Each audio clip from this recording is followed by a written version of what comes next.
Assalamualaikum warahmatullahi wabarakatuh. Nama saya Davi Akbar dari 11 IPS 5. Di sini saya akan menceritakan tentang sejarah sistem tanam paksa atau Kulturstijl. Sistem tanam paksa adalah kebijakan pemerintah Hindia Belanda yang memaksa para petani menyisihkan sebagian lahannya untuk ditanami komoditas ekspor atau bekerja sukarela menggarap tanah pemerintah. Sistem tanam paksa dibuat oleh Gubernur Jenderal Johannes van den Bos pada tahun 1830.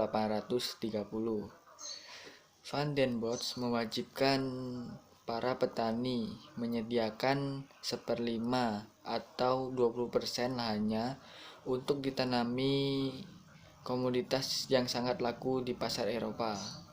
Komoditas yang dimaksud diantaranya adalah gula dan kopi.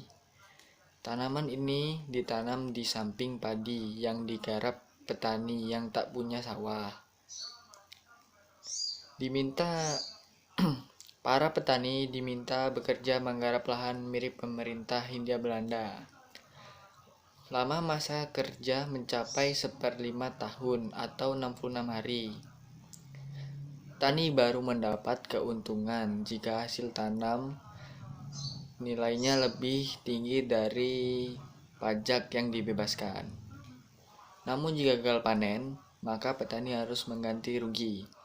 Resiko gagal panen hanya ditanggung pemerintah jika disebabkan hal-hal dari luar kelalaian petaninya. Tanam paksa juga sangat menyengsarakan rakyat. Sistem tanam paksa tak berjalan sesuai niat awalnya. Rakyat disengsarakan dengan sistem ini. Ketentuan 1/5 lahannya atau 66 hari nyatanya diminta lebih oleh pemerintah Hindia Belanda. Rakyat juga dibuat kesulitan dengan tanggung jawab mengirim hasil komoditas tanam paksa. Kala itu belum ada sarana transportasi, logistik. Jika gagal panen, rakyat tetap harus menanggung. Mereka yang sudah kena kewajiban tanam paksa masih juga harus membayar pajak sistem tanam paksa. Menyimpang dari yang dijanjikan Gubernur Jenderal van den Bos, penyimpangan itu muncul dalam bentuk Kulturprosenten. Kulturprosenten adalah pemberian untung kepada petugas apabila hasil yang dicapai melebihi target produksi yang ditentukan pada setiap desa. Petugas yang ditunjuk oleh pemerintah Hindia Belanda adalah pribumi, yakni gubernur dan kepala-kepala daerah.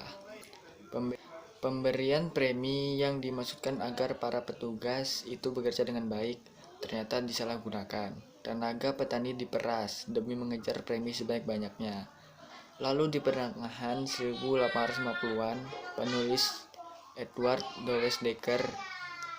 Douwesdekker mengkritiknya lewat roman tentang sistem tanam paksa di Lebak, Banten. Agar selamat dari persekusi Belanda, Douwesdekker menggunakan nama samaran Multatuli. Karyanya itu diterbitkan pada 1860 dengan judul Makhavelaar of the Koffievilligen der Nederlands, atau lelang kopi perusahaan dagang Hindia Belanda. Kritik Douwesdekker dan warga Belanda lainnya didengar pemerintah Hindia Belanda pada 1870.